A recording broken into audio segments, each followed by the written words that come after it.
अपने भी बेताब हैं अपने हर दिल अजीज रहनुमा को देखने के लिए। थोड़ा भी आपको ये एहसास नहीं हो रहा है कि आपके पीछे भी लोग हैं?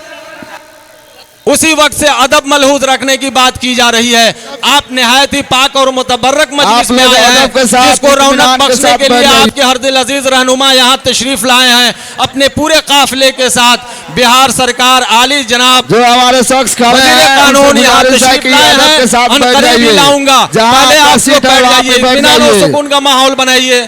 आगे से रास्ता क्लियर कीजिए। ये आगे हमारी माँ बहनें पीछे से देखने के लिए बेताब हैं, उनको भी जगह और मौका दीजिए।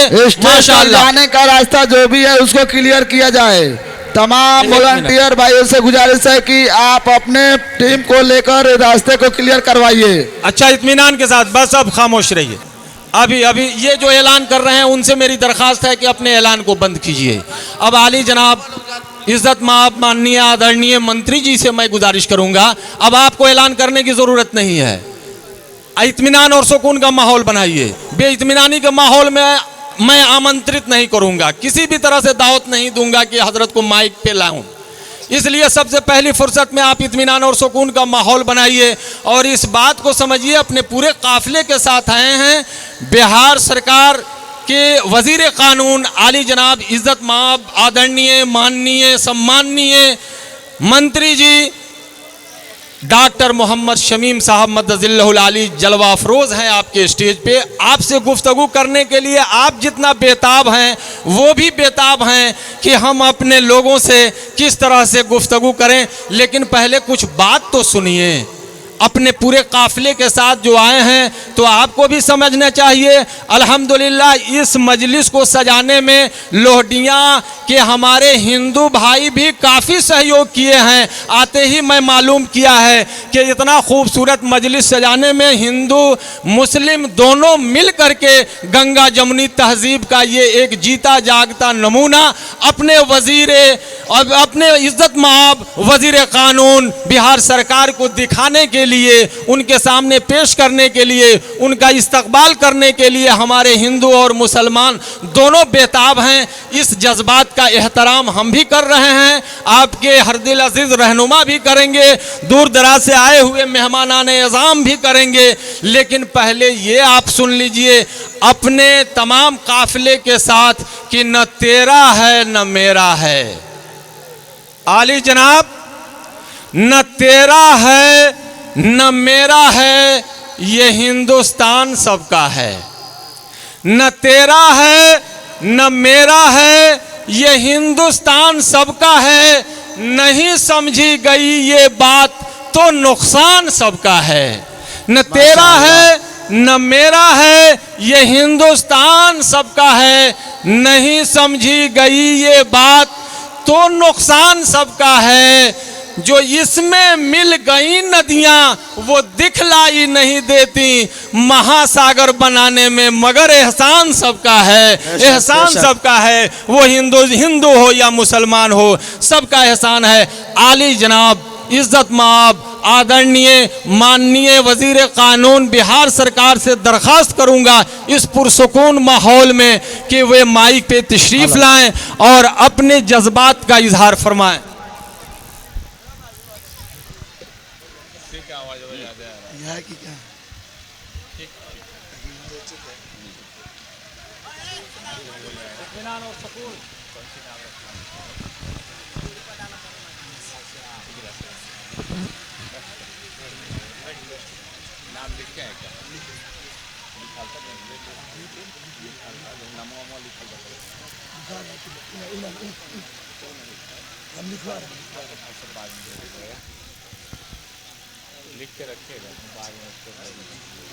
बढ़िए।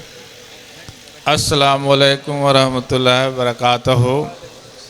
आदाब, सलाम। और हमारे परमानंद भाई और यहाँ पे आए हुए सारे उलमा कराम, बुजुर्ग, दोस्त, साथी, माँ बहनें, मैं सभी लोगों का, प्रशासन के सारे लोग, मैं सभी लोगों का आज इस इजलास में लोडिया की इस धरती पर, इस सरजमीन पे मैं सभी लोगों का तहे दिल से मुबारकबाद देता हूँ, शुक्रिया अदा करता हूँ। आज इस महफिल को सजाने से पहले यहाँ पे आप देखते होंगे कि खेत नुमा है, ये खेत था, लेकिन हम लोग 1 महीने, 1.5 महीने, 2 महीने की मेहनत करके इतना अच्छा पंडाल बनाया और इतने सारे लोगों को इकट्ठा किया गया। मेन उद्देश्य क्या है हमारा, मेन एजेंडा क्या है, हम क्या मैसेज देना चाह रहे हैं। ये नहीं कि हम सारे लोगों को जमा किए और सारे लोग आए और यही चर्चा हो घर पे कि कल से कि हम लोग जलसा में गए थे, बड़ी मस्जिद वाला हलवा वाला आया था, बहुत अच्छा हलवा बनाया और सारे लोग हम लोग खरीद के लाए और उसके बाद ये वहीं पे सिलसिला बंद हो जाए। जमा होने का मेन मकसद ये होता है, खास करके हमारे यहाँ माँ बहनें यहाँ बैठी हुई है। सबसे पहले अल्लाह ताला ने, भगवान ने जब इस सृष्टि का निर्माण किए, दुनिया बनाया उन्होंने, तो हमारे इंसान, हमारे मखलूक, माने ऊपर वाले के मखलूक हम लोग सारे लोग हैं। तो ये दुनिया में, इस दुनिया का लाभ फायदा कैसे उठाए, आप पर ये जिम्मेदारी है कि इंसानियत की खिदमत करना है। एक धर्म से आप नहीं जुड़े हुए हैं, सारे इंसानों का खिदमत आपको करना है। उसके अलावा भी जानवर का भी देख रेख करना है। जो भी चीज़ अल्लाह ताला ने जितना चीज़ों को बनाया, सारे को देख रेख आपके हवाले।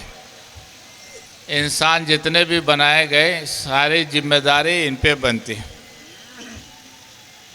तो आज इस जिम्मेदारी का निर्वहन करने के लिए, समाज को आगे बढ़ाने के लिए सबसे ज़्यादा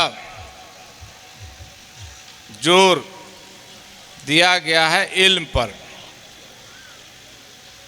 जब तक कि हमारे समाज में इल्म नहीं आएगा, हमको जानकारी हासिल नहीं होगा, तब तक कि हम आगे नहीं बढ़ पाएंगे और अपने समाज को हम आगे नहीं बढ़ा पाएंगे। तो आज यहाँ औरतों की संख्या, माँ बहनें की संख्या ज़्यादा है। तो आप देखते होंगे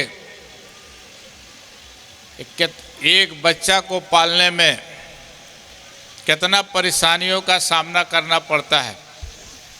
लेकिन आज हमारे समाज के जो बच्चे हैं, खास करके नौजवानों से मैं अपील करना चाहता हूँ, जो पढ़ाई कर रहे हैं वे सही ढंग से पढ़ाई करें। जिस फील्ड में है, मदरसा से हैं, स्कूल से हैं, सरकार भी अब हर स्कूल में व्यवस्था की हुई है और वहाँ पे तरह तरह के फ़ायदे भी दिए जाते हैं, पोशाक से लेकर के साइकिल और जो भी चीज़ देने का काम होता है कि हमारा समाज पढ़ करके आगे हिस्सा में आए और अपने समाज को आगे ले चले।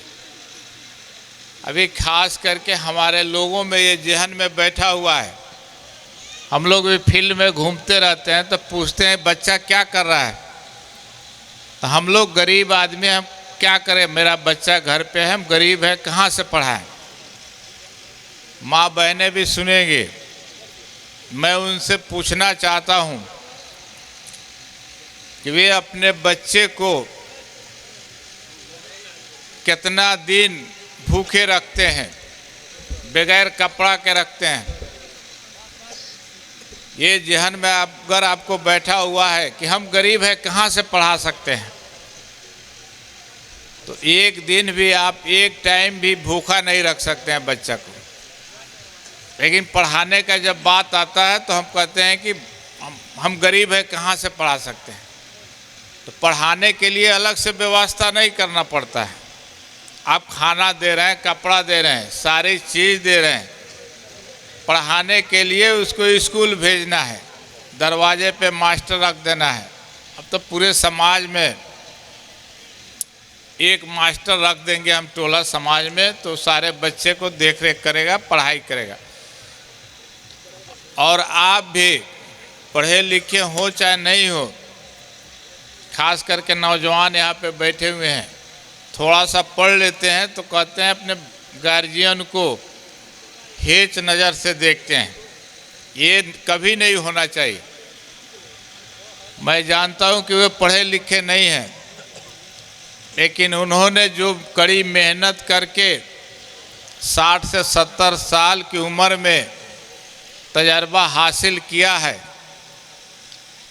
वो तजर्बा पाने के लिए आपको 70 साल का समय तय करना पड़ेगा, तब जाकर के उतना जानकारी आपको हासिल कर सकते हैं। तो पढ़ाई क्या है, एजुकेशन क्या है?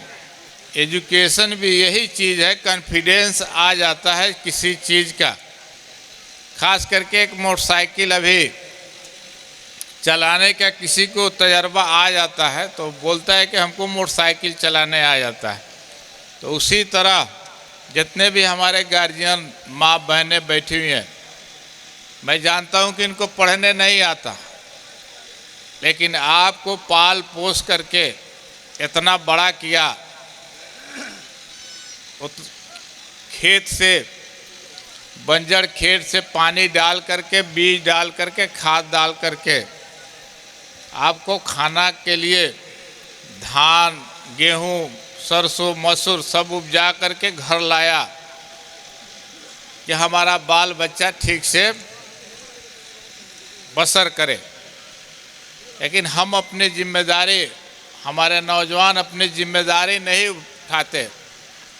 आजकल का प्रचलन हुआ है कि जहाँ तक अभी देख रहे हैं कि 8 से 9 तक बच्चा का संख्या गांव में बहुत ज़्यादा रह रहा है।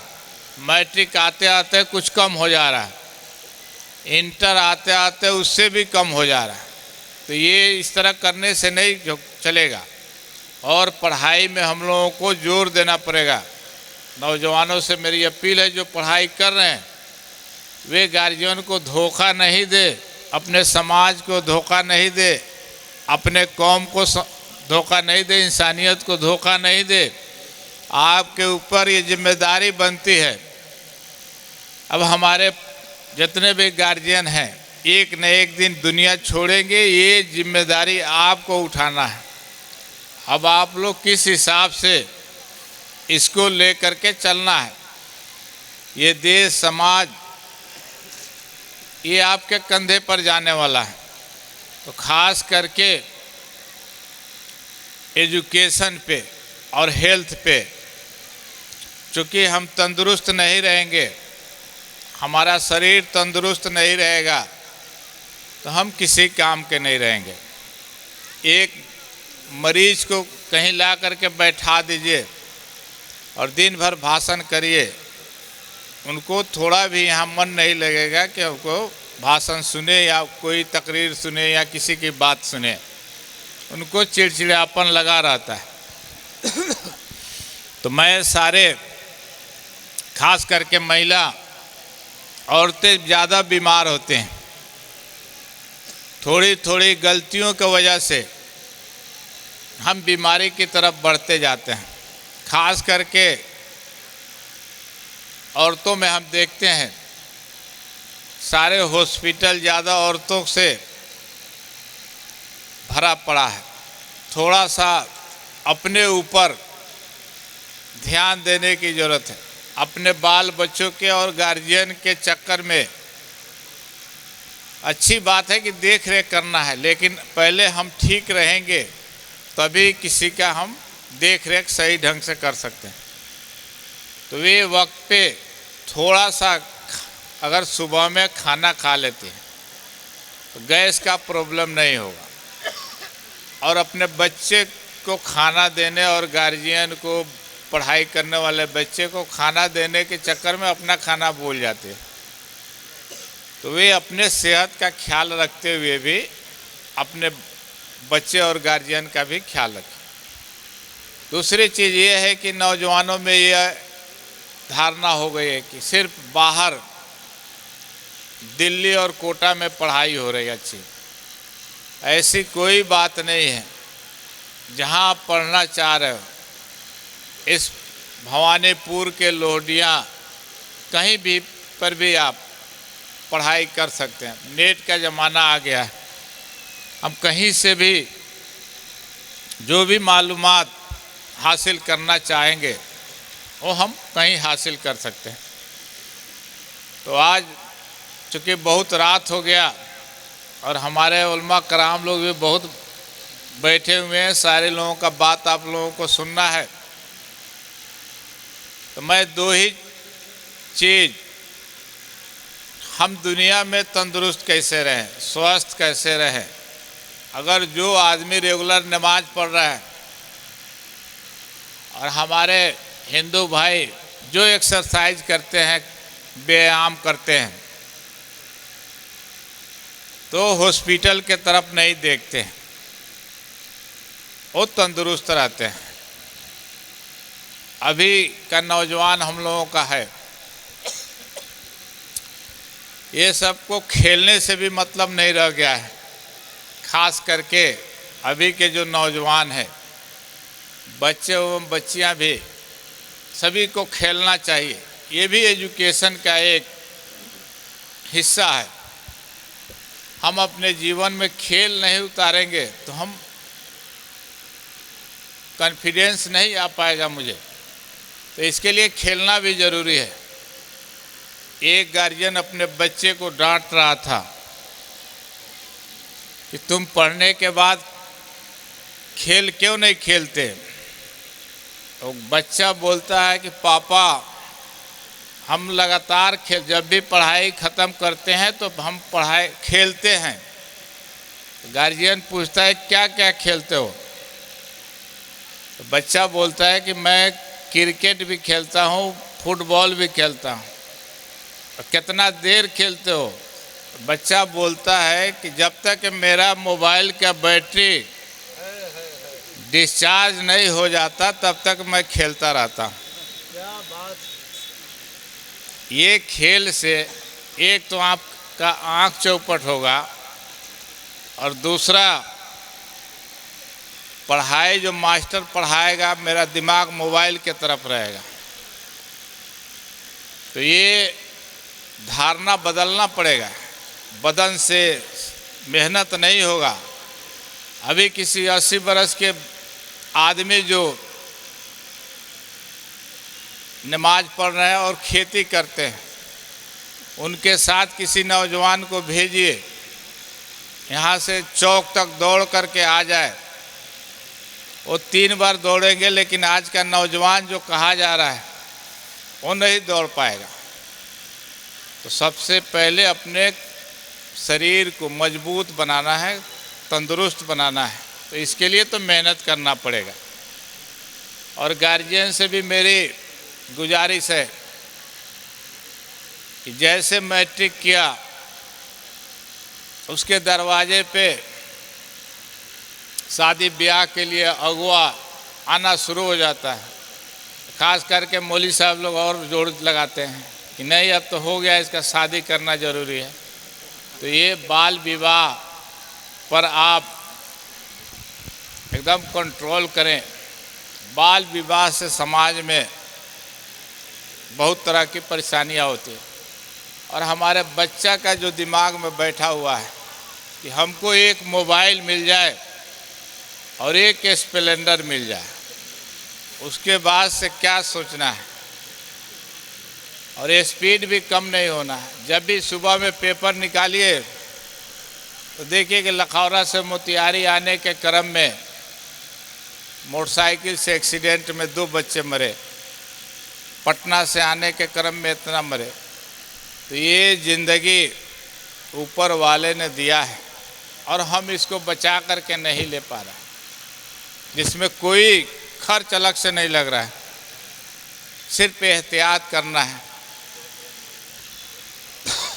तो मैं सभी लोगों को अपने तरफ से तहे दिल से मुबारकबाद देता हूं। और आज इस इजलास आम को कामयाब बनाने के लिए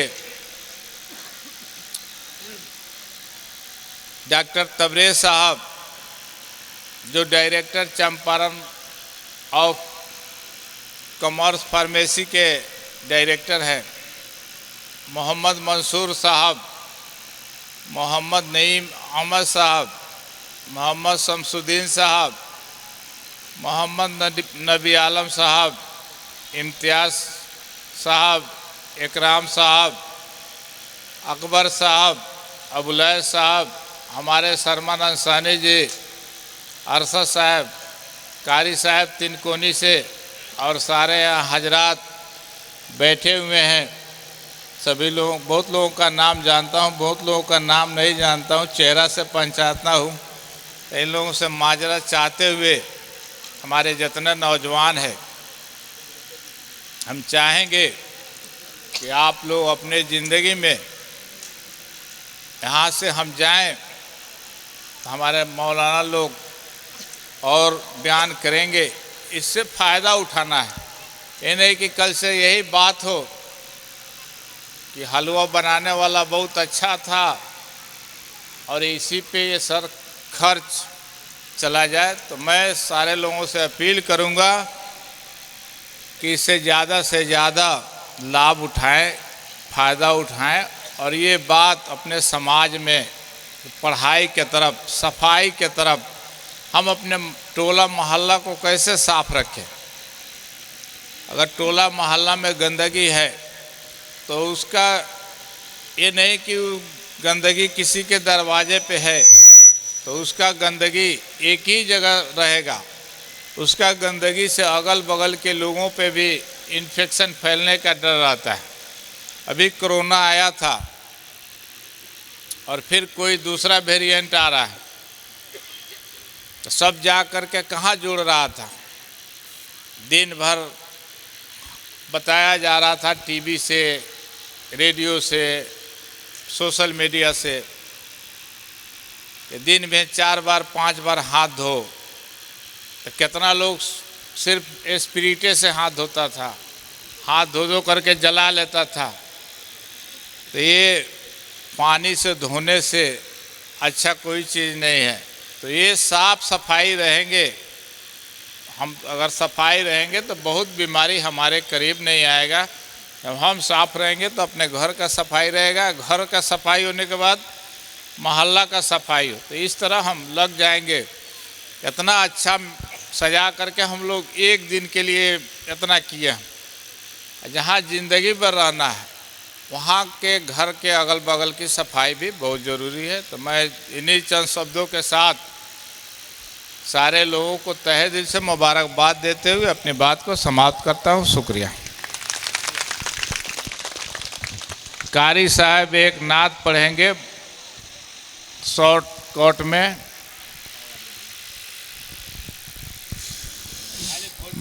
मोहतरम हजरात, आली जनाब इज़्ज़त माब वज़ीर क़ानून बिहार सरकार के हुक्म के मुताबिक आपके ही क्षेत्र के रहने वाले हैं, बड़ी खूबसूरत आवाज़ है।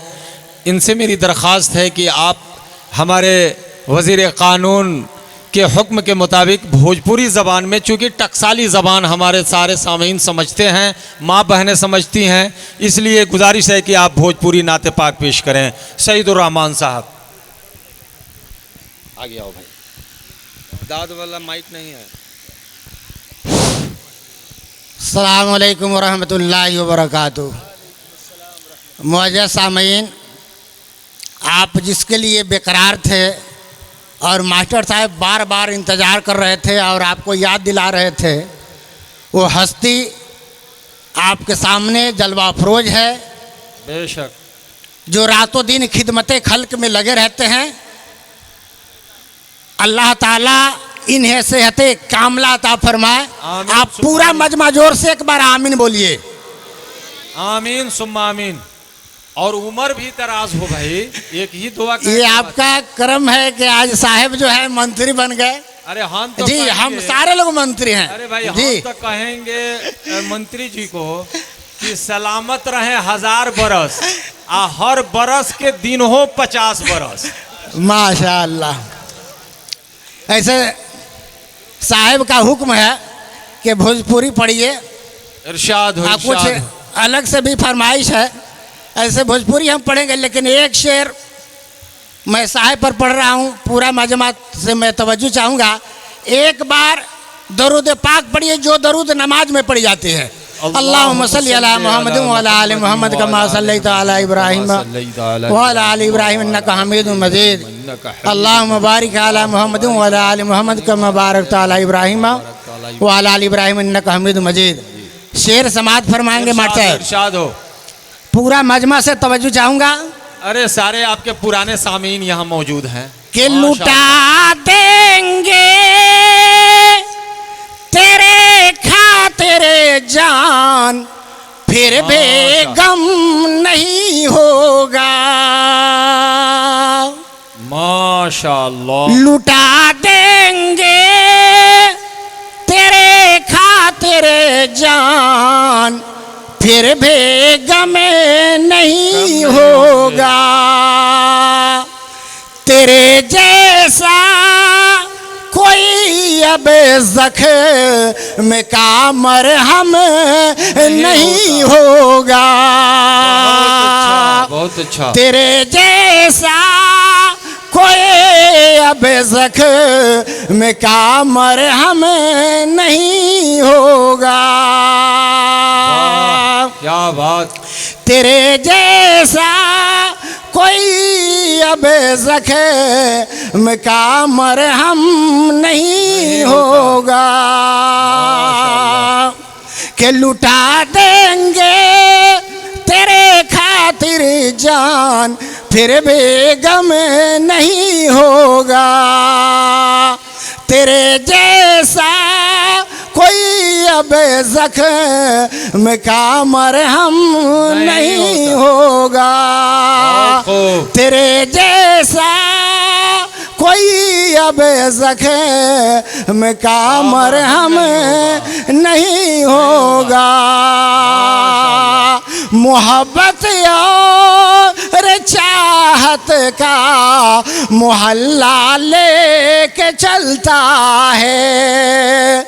मोहब्बत और चाहत का मोहल्ला लेके चलता है। ये मजनू अपने लबे पर नाम अल्लाह लेके चलता है।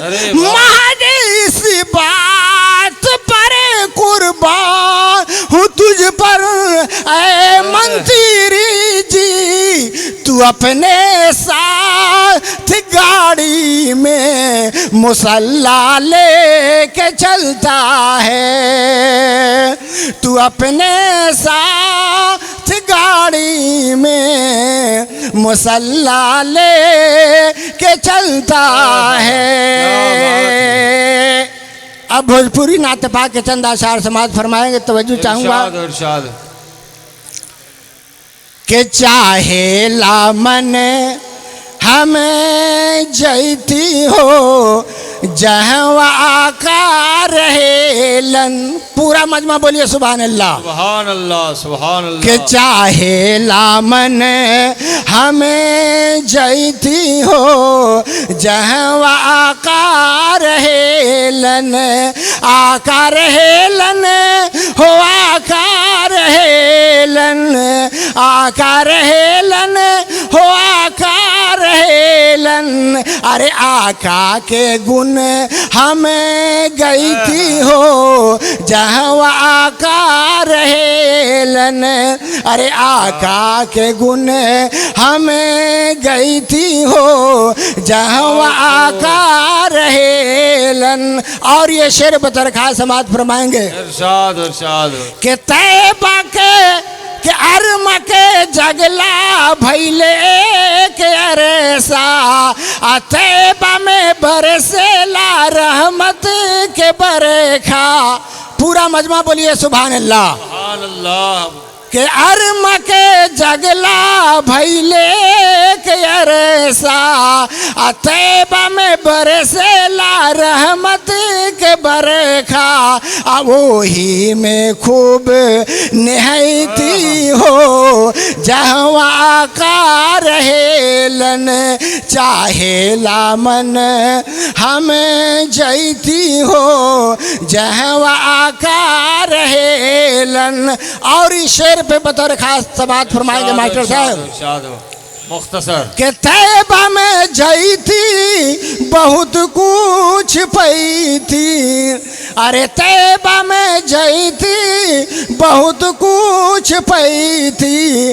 वो के धुरुआ के सुरमा बनई थी अखिया में खूब लगई थी हो जहवा का रहेलन चाहेला मन हमें जैती हो जहवा का रहेलन चाहेला मन हमें जैती हो जहवा का रहेलन। और ये शेर बहुत दरखास्त समात फरमाएंगे हजरत।